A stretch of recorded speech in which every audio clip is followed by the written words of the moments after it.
Good evening, and I'd like to welcome you folks to the September meeting of the Morganton Planning and Zoning Commission, and those that are in our TV audience, I hope you'll enjoy our gathering tonight.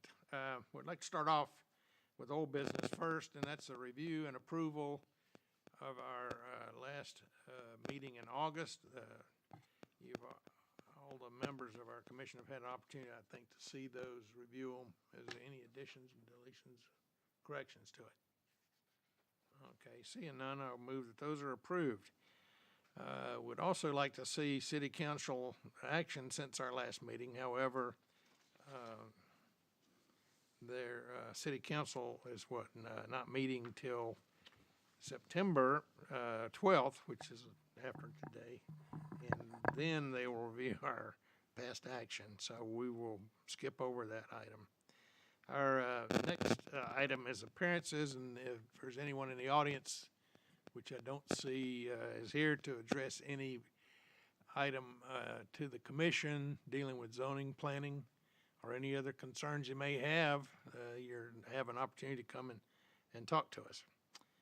And seeing none, we're going to open up new business. And our one and only item tonight deals with a request for an approval to an alternative design requested by the city of Morganton for a substation that they have located at 123 Coal Chute Road. Wade, do you want to walk us through that, please? Well, a city substation will be constructed at that location. It had to be an alternative design based on the fact that fencing was required. That would not typically necessarily be allowed at that location. As such, the staff recommendation is, with the consideration of City of Morganton's location and unique situation, the strict application of a code intended mainly for residential and commercial uses, limits the need for a practical application to a high-density district such as this one. The alternative use of fencing proposed for this operation is recommended with the addition of street yard landscaping on the front and type 2 landscape buffer on both sides and rear. And we have, I believe, if we can get the PowerPoint up, here's our location, zoning, and what you see here is a plan drawn by both the applicant and the planting is put in by Michael Burley of Development Design Group, essentially showing where the additional trees and landscaping will be applied.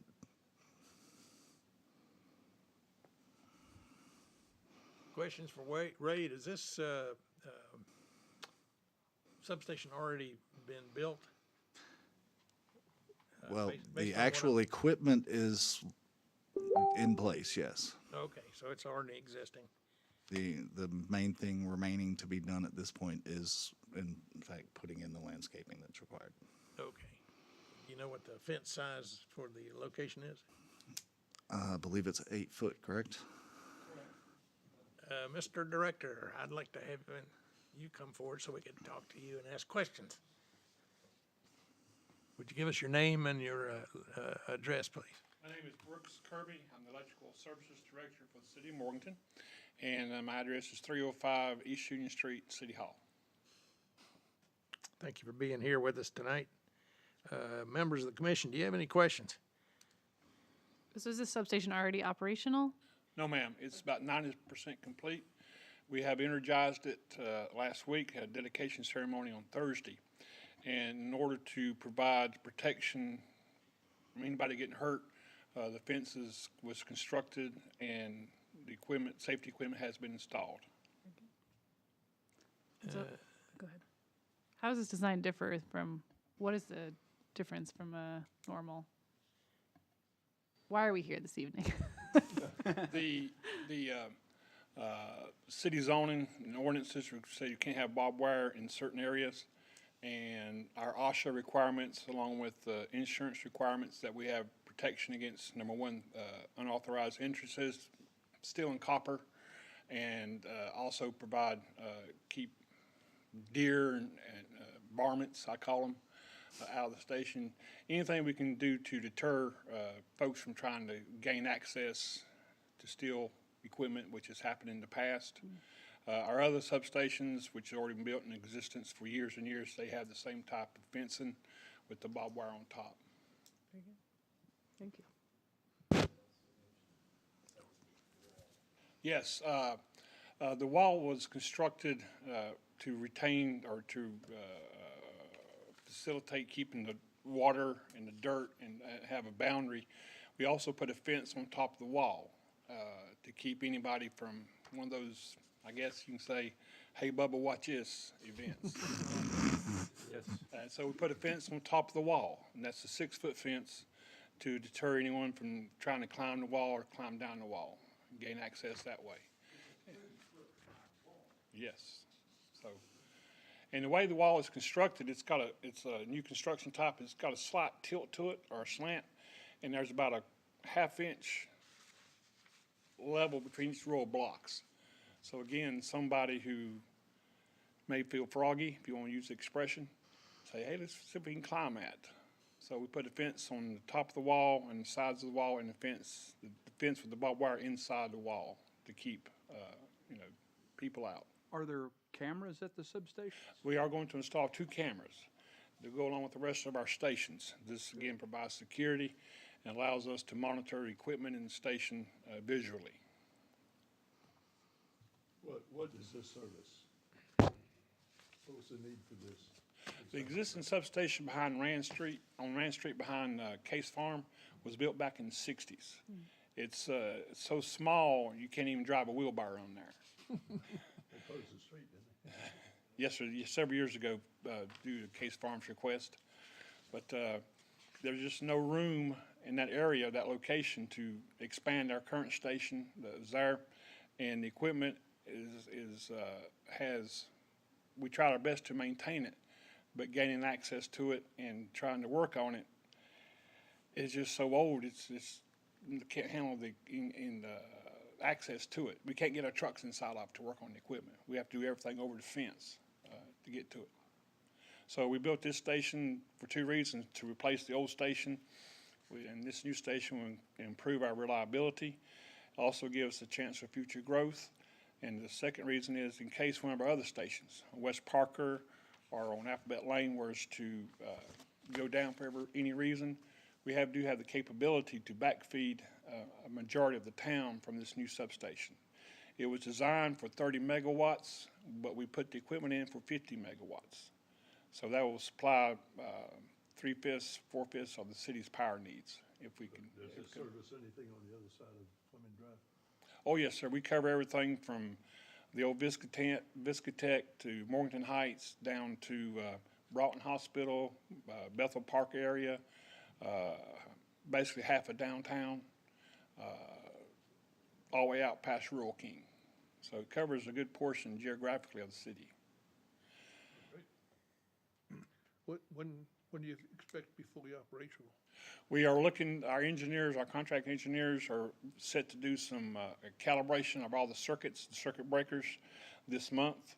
And once we have a contractor lined up to pull the wires across West Fleming, I hope they have it operational by the end of September, first week or 2 of October, weather permitting.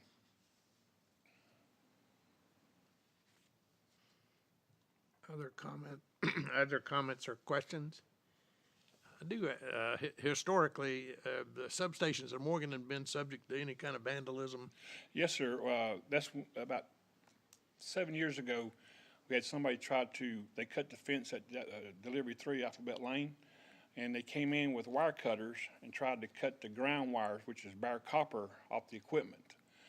Fortunately, we use what we call hard-drawn copper, which is a outside jacketed copper with steel core inside, and they didn't have big enough bolt cutters. But they did pull up the ground grid out of the gravel, and we had to repair that, of course. But we also had attempted break-ins down at Delivery 6, which is behind the old Caterpillar plant, way out in the boonies. They put a ladder on one side of the fence and the truck bed on the other side, on the outside of the fence, and scaled in there and tried to steal copper out of that station as well. So at that point, we decided to put cameras. And since we have our own fiber optic connections or cable going to each station, we're using fiber optic to bring back these signals from our pan, tilt, zoom cameras. We can control all these cameras from City Hall office across the hallway here. And we also record that information. And this allows us to, if we have to identify any persons who try to break in, plus it helps us to keep an eye on the equipment. And we can also tie in with our smartphones to the camera system if we have to. So we use cameras for security, and the substation is a very dangerous place, especially for those who don't know what you're doing. So we've had several break-ins over the past 10 years. Fortunately, once we put the cameras up, we put signs up saying this area has been monitored by remote cameras. We've not had anyone try to break in since then. But it also basically depends on what the price of scrap copper is. When it's high, people get desperate, I guess you can say. When the price is low, that threat seems to reduce as well. So We had that same change. Rutherford Electric, remember when they were redoing their building out there? And were they talking wanted to to put some Fancy barbed wire on the top because they were stealing the tools out of their trucks and all. exactly. But they did a good job out there. They re-landscaped and it looks nice. They did a good job. And that would be the final phase of this substation. Once the station is made hot and all the electrical connections are calibrated and made connected, our final goal would be to do all the landscaping, both in front of the fence, in front of the station on that little access road, and around the sides and across the back. We're going to plant low-growing shrubbery, mulch the area just outside the fence, and then put low-growing trees next to the fence and high-growing trees about 70, 80 feet away from the fence. Once we get permission from the North Carolina School of Science and Math to be on their property, to plant the trees. So it's going to be semi-hidden. In the wintertime, you might be able to see some of the station because the leaves are off the trees, but in the summertime, you can't see that station at all.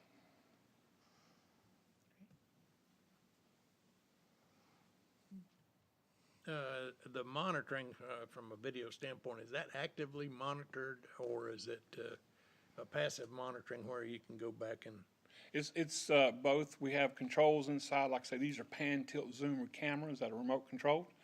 So our substation engineer, he can pull up any camera he wants to in any station, control it, zoom in, zoom out, scan around. At night, we have a recorder that's tied into these cameras as well. So we're constantly recording. It loops around every 10 hours, every 12 hours, depending upon how much activity is seen. So we do have the means to monitor it 24 hours a day. But until something happens, we don't go back and look at it until an event does occur at some station. We've had deer jump the fence at the old stations. Even though the fence is 7 feet tall, a running deer can go high. But fortunately, we've not had that situation in several years. So we can look at it remotely. Like I say, we can tie in our smartphones and we'll look at it if we have to. Plus, it gives us additional coverage in case lightning strikes, suicide squirrels, birds laying on the wires. We can see if the equipment's damaged because we don't want our guys going into the station if there's a fire, and we can tell this almost immediately when we get to City Hall and look at the cameras. And of course, we know who to identify or notify then, fire department, public safety, and those organizations. Is this road, is that road still open, Cold Road, where you can drive through? Could you drive a vehicle by this? Yes, sir. And there's future plans for Greenway. We're going to have a gate. When you come off Cold Chute, as you turn left to go toward Broughton Hospital in the fire training ground, there's that sharp right-hand turn that goes up to that old road.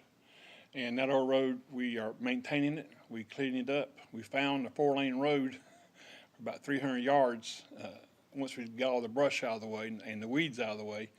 But we're gonna maintain that road and keep it, repaired and upgraded so our trucks can get in there to it.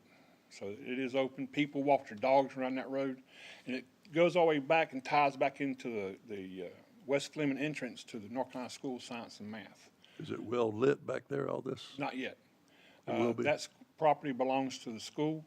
We have talked to them about putting street lights, but they're more concerned about, at this point, getting students set up and school going before they go to that area of concern. The substation itself will have floodlights. We'll leave one light on all the time at night, like a street light. We also have the capability to turn on the rest of the lights, and all the lights will be motion activated. So if somebody shows up uninvited, the lights will come on, and we found that to be a deterrent as well. Any other comments or questions? I just want for clarification, the fence is already there, is that correct? Yes, sir. Since we've already energized some of the station, we have to have some type of barrier there. So in essence, what you're asking the commission to approve is what, the landscaping additions, and anything else that needs to be done to secure the place? The barbed wire on top, I think, was, The barbed wire is already installed since we do have the station energized, or the transformer energized. We have to meet certain, like I said, OSHA requirements and our insurance requirements. We have to have some type of deterrent in place since it is energized. So I guess you can say we're asking for forgiveness instead of permission. does it drain it all from the top to the bottom? Very much so. That slope's about like this, but the way the wall is constructed, when the contractors put in the fence, the wall, they put piping in that channels the water around the wall and down the sides. Then we got a culvert on the bottom side of the station that routes the water underneath the little dirt road down to the field where Huntington Creek's at. So that's part of the floodplain down lower there, isn't it? Exactly, exactly. Mr. Kirby, we want to thank you. Again, we want to thank the electric department for Morganton, all you do for keeping this city alive. I appreciate your consideration in this matter. Thank you very much. Thanks, sir. Thank you. Any other comments, discussion? If not, I'll entertain a motion. Motion to approve. Yes, sir. I'm not sure exactly the wording, what's in front of you, but if you choose to approve the alternative design, Right. you also have to include in that a statement that it is consistent or not with the comprehensive plan, the Mission 2030 plan. You know, it's SID district, it's the state institution district, so there's not other than public institutions, there's not a lot in the comprehensive plan about that. But the point being, you do have to include that just like it was a rezone. Copy that. I'm sorry, I just wanted to catch that. You need a new motion as amended. Well, if we could frame a motion is what I'd like to have. Is if, What's the recommendation? He's probably got one in there.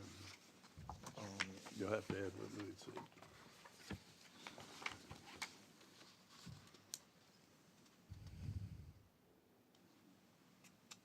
Okay, I'll make a motion.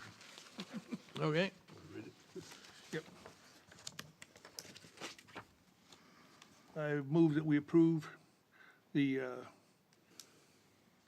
recommendation of the staff for the application of the fencing variation for the high-density district, and the alternative fencing proposed is recommend we approve it in addition to the street yard landscaping in front and the type 2 landscaping buffer on both sides in the rear. And this is accordance with the 2030 plan. Point of order, does that statement for acceptance within the plan have to be a separate motion or not? No, I think it can be included. Would just note, this is in the state institution district. Yes, this is in the state institution district, correct. All right, I have a motion from Pete. Does Someone like to second that? Second. Got a second. Any further discussion or comments as to what we are looking to approve? Okay, all in favor say aye. Aye. Any opposition? None. Seeing that goes forward to city council, it won't make their meeting on the 12th of this month, but it will go to them on their October meeting, I think, is on the 3rd. All right. Let's see here. Do we have any other items to be brought here before the commission for discussion? I hope you are snapping in to your new position. I know you've Getting got a lot on the situated. plate. So, again, we're glad to have you with us. Happy to be here. All right. Seeing that we have nothing else on our agenda, I will move that we adjourn.